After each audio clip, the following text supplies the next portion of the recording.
Discussões também e opiniões de grandes especialistas. Chegou a hora da gente falar com ele todas as sextas-feiras aqui com a gente. Marcos Saravalli, bom dia, Marcos. Chegou. Bom dia. Chegou a sexta-feira, bom dia. Bom dia, Paula, bom dia, Felipe, bom dia a todos. Todas as sextas ou quase todas, né? Na maior parte. A maior parte delas. Marcos Saravalli, vamos começar com Petrobras. Queria entender um pouquinho da tua leitura sobre este resultado de Petro, né? Eu ouvi algumas opiniões, inclusive de muitos analistas colocando, né? Apesar da headline ruim, ainda, né, tem ali alguns pontos a serem observados, redução de capex, que pode ser algo, inclusive, positivo para o mercado, mas eu queria entender se você compartilha desse pensamento, qual a sua análise em relação a esse resultado? A reação tá negativa agora, na abertura, né? A nossa opinião é muito mais em cima, assim, veio a notícia do lucro líquido, né? Da linha final do DRE, que a gente chama, né? E chamou atenção. Por que isso? Porque acho que um consenso de mercado, né? Ou seja, todos os analistas esperavam algum lucro nesse trimestre. E veio prejuízo. Então chama atenção por vários motivos. Ou teve a gente, de fato, talvez efeitos não recorrentes, reconhecidamente, mas também os analistas erraram nessas projeções, principalmente por conta do efeito cambial, né? A gente teve outros efeitos não recorrentes, ou seja, não esperamos que aconteça no próximo trimestre, no próximo semestre, mas de fato acabou trazendo um impacto negativo, ou seja, a companhia ali na linha final que a gente chama, trouxe um resultado de prejuízo, tá? Pode ter alguns efeitos, vamos colocar assim, um pouco mais políticos? Pode, né? Teve ali também um efeito de renegociações, enfim, isso acaba afetando também o resultado operacional da companhia. Mas acho que a grande resposta é, pessoal, a gente tem dúvida sempre se o câmbio, né, mais alto, uma moeda mais valorizada, faz bem ou faz mal para a Petrobras. Ou seja, teoricamente uma empresa de petróleo é uma empresa de commodity que deveria se beneficiar de um dólar mais alto, né? Ou seja, de um real mais valorizado. Aqui no caso não, a gente viu que também tem um efeito negativo, e tem um efeito negativo nas dívidas, principalmente. Quando a gente tem uma mudança muito drástica, num curto espaço de tempo, muito radical, acaba afetando as dívidas em dólar, ou seja, parece que a gente está devendo mais quando a gente traduz em reais, e isso acaba impactando no efeito financeiro, tá? Mas para mim, o maior efeito que faz as ações talvez caírem hoje, nessa sexta-feira, é a expectativa em relação ao famoso dividendo extraordinário, né? Com prejuízo, tudo fica mais difícil e tudo fica mais questionável ter essa distribuição extra, tá? Ou seja, é um dividendo ainda que pode acontecer ainda esse ano, mas depois desse prejuízo, tudo fica mais questionável. Então, isso afeta reservas, né? Reservas de lucros, afeta quando a gente diz o patrimônio como um todo da companhia, né? Isso também pode trazer alguma dificuldade nesse cenário, num cenário possível de distribuição ou não, tá? Então, como as ações nos últimos 12, 24 meses subiram muito por conta dessa distribuição, agora se a gente não tiver, a probabilidade está ficando menor de haver essa distribuição extraordinária, além da de hoje, né? A de hoje já foi feita dentro da política de dividendos da companhia, que dá um pouco perto ali de 3% de dividend yield, né? Mas essa, na minha opinião, é isso que está fazendo as ações caírem hoje, tá? A probabilidade de distribuir algo extra está ficando menos provável, menos possível depois desse prejuízo e de outros efeitos também, né? Mas principalmente por conta desse efeito vai ficar muito mais difícil, mais questionável. Você chegar lá, por exemplo, que é o que está acontecendo, né? A gente sempre fala assim, pô, o que é o dividendo? É o percentual do lucro da companhia. De novo, essa que é a grande discussão. Está tendo prejuízo e está distribuindo dividendo, né? Vai chegar lá no conselho, com certeza esse vai ser um grande assunto no conselho, como distribuir dividendo dentro de um cenário com prejuízo, né?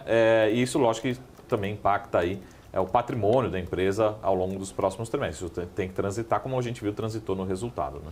Ô Marcos, desculpa, Felipe, só pontuando aqui, você trouxe essa questão, né, do impacto ali do dólar, né, que deveria até ter um impacto ao contrário. A gente viu aí durante muito tempo a Petrobras manteve ali, segurou o preço do combustível, fez um reajuste recentemente, mas ainda assim tem essa defasagem. Considerando, de fato, né, ali o impacto dessa alta do dólar, a volatilidade principalmente dos preços internacionais de petróleo, como que você avalia, de fato, a capacidade da Petrobras de sustentar, vamos dizer assim, a sua competitividade global, sem repassar esses custos, de fato, ao consumidor aqui interno? Isso deve continuar impactando até mesmo os próximos resultados, a percepção do mercado, inclusive, sobre essa sustentabilidade em relação aos lucros? A grande preocupação, assim, a gente tem basicamente, vamos dividir a DRE, né, o resultado em dois, né, o lado operacional e o lado financeiro, né? Então você tem ali dívidas em dólar lá fora, a companhia tem mais dívidas do que caixa em dólar, tem dívidas em dólar, né? Então você já tem uma exposição no lado financeiro maior, né, na parte do passivo, e isso, quando tem o dólar sobe muito rápido, você tem que atualizar isso para reais, você tem como se a despesa financeira estivesse crescendo. A gente brinca assim, não tem um efeito caixa hoje, mas em algum momento vai ter algum efeito caixa, eu tenho que pagar essa dívida. Então tem um efeito caixa, isso diminui o lucro. Mas a grande discussão que eu concordo com você, Paula, em relação assim, porque acabou, né, de uma forma relativamente simples, compensando. A gente teve o câmbio mais valorizado, mas também o dólar, o petróleo, pelo menos no curto prazo, não no trimestre especificamente, também reduzindo um pouco. O que é o cenário que a gente discute é uma empresa de petróleo tudo mais constante tem que se beneficiar de um petróleo mais alto, de um dólar mais alto, ou seja, um real mais valorizado. E aqui, como a gente tem uma política interna, né, individual da Petrobras, em termos de preço, precificação, né, de subsídio da gasolina, quem acaba pagando essa conta não é o governo, não é a população, é o acionista de Petrobras. Então, quanto mais se descola, por isso que tem muito, não só analista econômico que olha para a inflação, mas tem muito analista de Petrobras que olha muito essa defasagem, porque quanto mais a defasagem fica distante, né, ela fica mais evidente, mais o acionista de Petrobras tende a pagar essa conta, porque é ele que está pagando essa conta. Está subsidiando. Quem está subsidiando é o caixa da companhia, que deveria estar virando o resultado e não está virando. Então, essa é uma preocupação sempre que vai existir, né, quando a gente tiver esse descolamento muito grande do preço internacional, que é dólar vezes petróleo, né, quando a gente traduz isso para reais aqui e acaba o acionista tendo que pagar essa conta. Né? Ô Saravalli, inclusive você trouxe alguns recortes do resultado, acho importante deixar explícito aí para o pessoal compreender um pouco mais sobre o que você gostaria de destacar a respeito desse resultado da companhia. Vamos lá direto para os resultados, né? E todas essas informações aqui são oficiais da Petrobras, tá? Então tem o release que foi publicado e tem a apresentação que eles vão utilizar no call de resultados, tá? Então essas informações, todas elas estão disponíveis. A gente tem um lado positivo, né? O que é o lado positivo?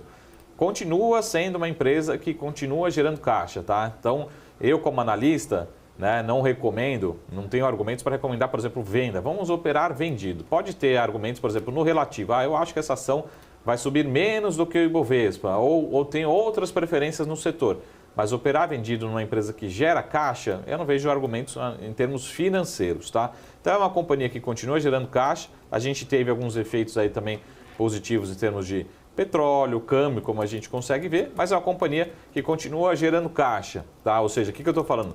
Ela gera caixa operacional, se eu desconto de uma forma simples aqui os investimentos, CAPEX que a gente chama, ela continua gerando aí da ordem de 30 bilhões de reais de fluxo de caixa livre, que a gente chama. Tá? Então, o número, ele é bom, né? E os analistas deveriam olhar sempre esse argumento. Qual que é a minha preocupação? Minha preocupação, ela está nos próximos slides, né, nas próximas informações.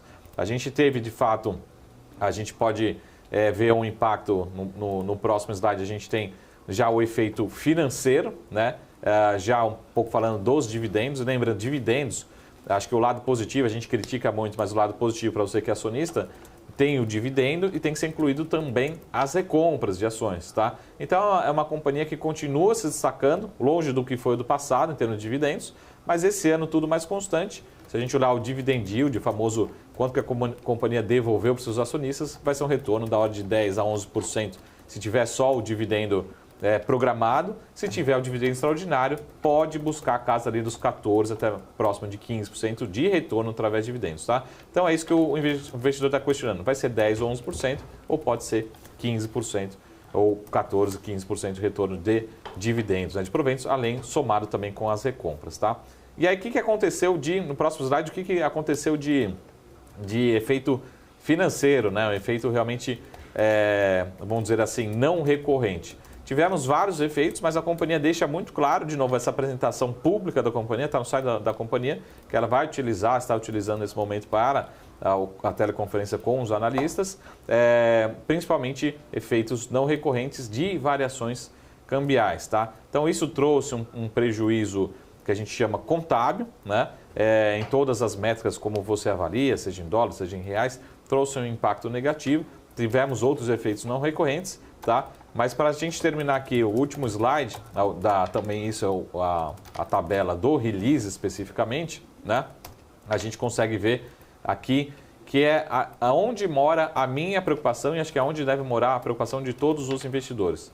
Que é a última linha ali, que a gente fala assim, pô, beleza, Marco, a empresa está gerando caixa, né? Você pode questionar se foi maior, se foi menor em relação à sua projeção, em relação ao trimestre anterior, mas olha a última linha que chama-se retorno sobre o capital empregado.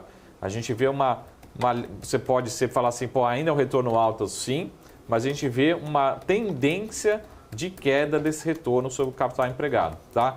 Pode ser por efeitos pontuais, pode ser por algum efeito específico, mas a gente vê uma tendência de queda. O que eu estou querendo dizer? Quanto mais a companhia investe, imagina o seguinte, o retorno desse investimento de hoje é de 15%, mas o próximo investimento, o retorno vai ser de 14%, o próximo retorno do investimento vai ser de 13%, a gente chama que o retorno marginal, ou seja, desses novos investimentos, eles são menores do que a média.